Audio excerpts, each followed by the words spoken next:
one must exhibit a certain degree of mercy for the bidder no corner and not to write them off entirely. I think anybody has the ability to get it and to safely transition over to Bitcoin.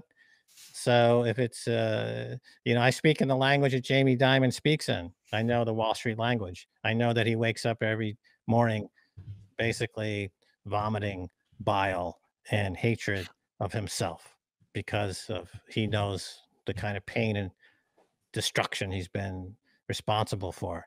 But we can't simply, I remember Jesus and the lepers, he didn't throw the lepers away. And Jamie Dimon is a leper in his own right. And I don't feel right just throwing him into the garbage.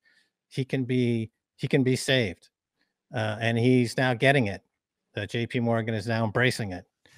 And so let's not just leave these people to the gutter. Let's try to reach out with some compassion and help them, help themselves. I think that's the Satoshi way.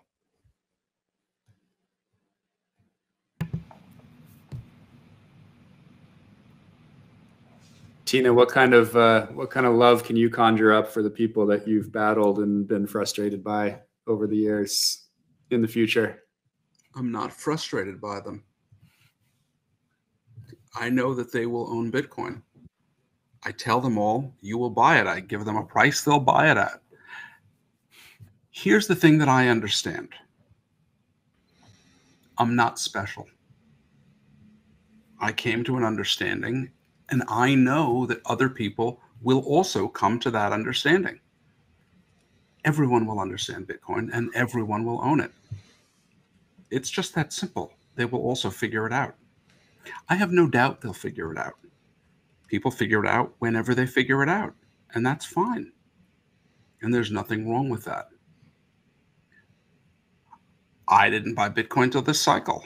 Max bought Bitcoin very early on. I heard Trace Mayer talk in 2014 and foolishly didn't start buying. I talked to him afterwards. I should have said, how do you buy this stuff, Trace? But I stupidly didn't.